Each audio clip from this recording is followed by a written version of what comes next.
In Super Bowl 54, the Kansas City Chiefs met the San Francisco 49ers in Miami, Florida, before a ruckus crowd of more than 60,000 fans. Some there for the game, some there for the experience, and some for the vocal prowess of Shakira and J-Lo's halftime show, which I thought was pretty amazing, to be honest. Full disclosure, I know absolutely nothing about sports, particularly football. But as a professional composer, having songs placed in countless television advertisements, the game is a complete afterthought, as I cheer for the creative wits behind the most expensive 30 seconds money can buy.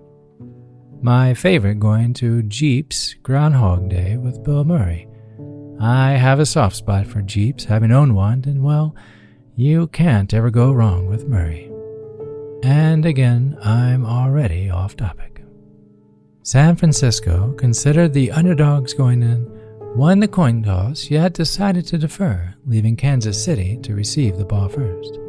Fast forward a few hundred tackles that no doubt left bruises the following morning, and, spoiler alert, Kansas City wins the game 31-20. Imagine San Francisco in a parade of silence returning home, replaying the defeat in their minds over and over, deciding to retire their jerseys the following day, move to the suburbs, and apply for work in a less demanding environment, attributing the loss solely to a coin toss. If only they would have won the coin toss, they would be going to Disney World instead of going home. It sounds ridiculous because, well, it is ridiculous. But what if that's what they firmly believed? Before the game even began, they decided to just give up. What's the point? We can't even win a coin toss, much less a football game. During each huddle throughout the game, San Francisco began preparing strategies for next year's coin toss, as coaches were already pulling videos from previous coin tosses to analyze and dissect. If only they would have won the opening toss, they would have won the Super Bowl. Now, I realize the story is rather far-fetched, and it does seem to be a bit exaggerated, but my purpose has a point. Whether we accept it or not, we do this to ourselves every day. San Francisco directing a coin in midair is as unreasonable as our attempting to control the uncontrollable in life. And while life may be a box of chocolates, it certainly doesn't come with instructions when you bite into your least favorite one. Molasses chew? Really now? This is part 1 of a series about control. Realizing nothing is certain in life and what steps we can take to turn our troubles into trophies. For today's episode, we're actually going to be doing something a little different. If you're able, find a comfortable place to sit where you can also write, along with a pencil and a blank sheet of paper. I'm Chad Lawson, and let's calm it down in 3, 2, 1.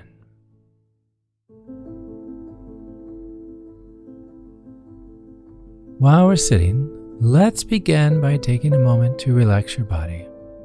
Close your eyes or look downwards and rest your hands in an easy, effortless way.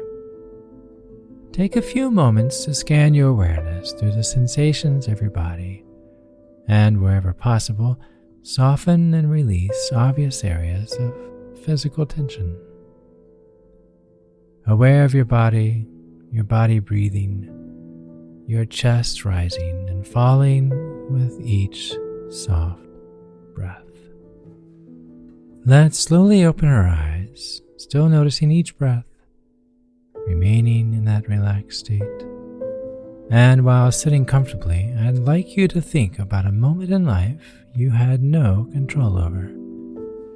Perhaps being let go of a job you really enjoyed, or maybe a relationship that ended suddenly, leaving you abandoned without any explanation.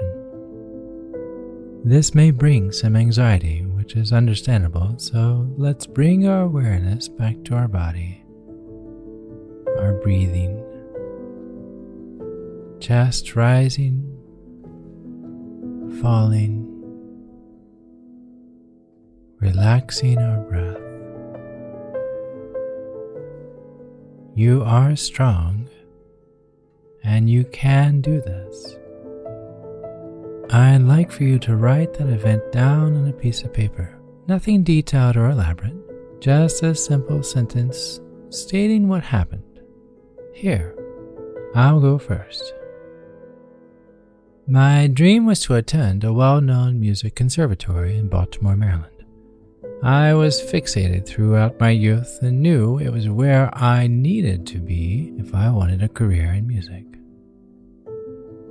In the end, I was told, "This isn't the place for you." I was crushed.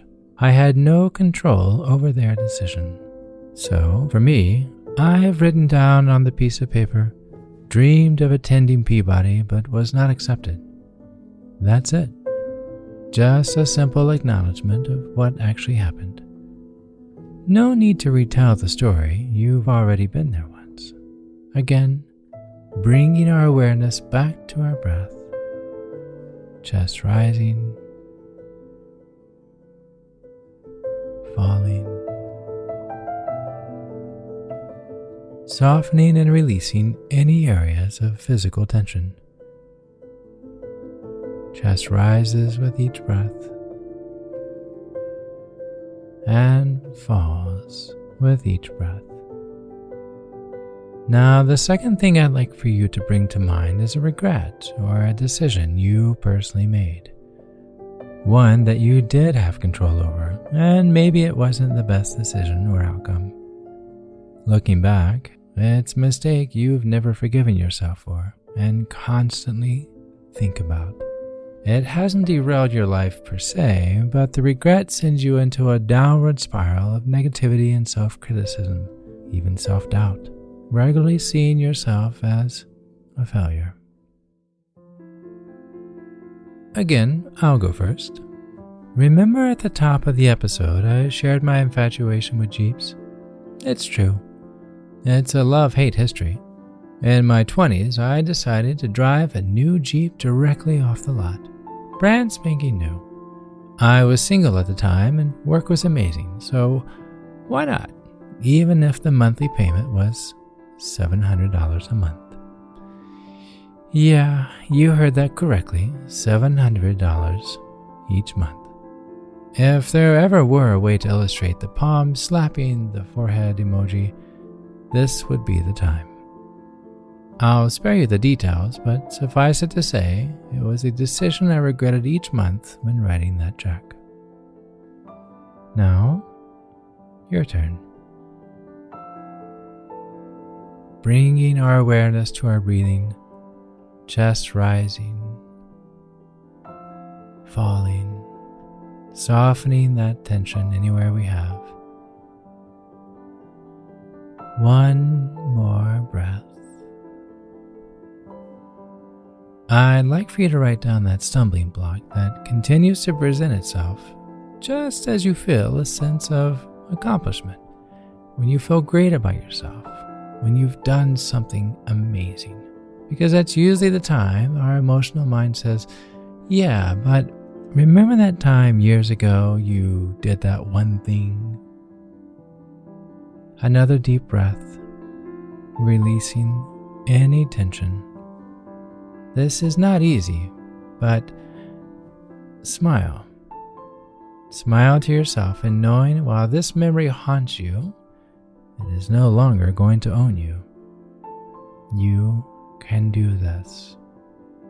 Chest rising with confidence in each breath and tension releasing with each exhale. Our emotional brain tends to take the driver's seat quite often, more than our rational brain. It's not until we write down what we think is rational to see how irrational our thoughts really are. After writing these two things down, I'd like for you to read each of them to yourself. Let your mind ease a bit, as this can be overwhelming. Now realizing where you were in life then and where you are now. How have these impacted you each day since? Have they really made that much of a difference? Enough to be reminded at every success? Probably not.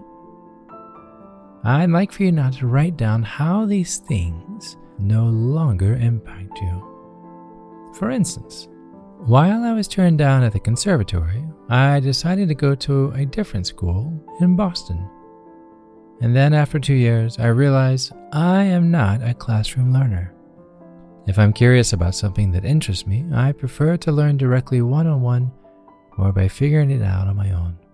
But had I held on to that idea that my potential was ruined by not attending the conservatory, I would have never taken the next steps bringing me to where I am today. And the Jeep? It was a mistake, and every now and then I remind myself of it, but not in the way that I used to. I can happily say that that was the last car payment I ever agreed to. As the Jeep drove off into the proverbial sunset, my wife and I scrimped and saved every nickel we could to pay cash for an old beat-up Acura for $2,000. And since then, we've lived by a rule of not buying it if we couldn't pay for it in cash. It hasn't been easy, to be honest, but we don't have the anxious sweats at the first of every month. That in itself is more rewarding than driving something shiny, at least for us. That being said, I'd like for you to write down the rational view of the irrational things that grip us, to physically commit word on paper how your life isn't affected by what happened to you years ago. And when these thoughts reappear, pull out this paper and read what you have written. The more we restructure our thought pattern to the rational, the more we begin to see how irrational we've been all along. We experience disappointments and setbacks in life. I'm not telling you anything you don't know. That's to be expected. But we often get into a cycle, reliving those letdowns from yesterday, even though they don't affect us today. So, whatever happened to the Super Bowl game? Well, Kansas City stormed back from a double-digit deficit in the fourth quarter to beat San Francisco. The 49ers will probably start their next season saying what they say every season. That was last year. I'm going after this one.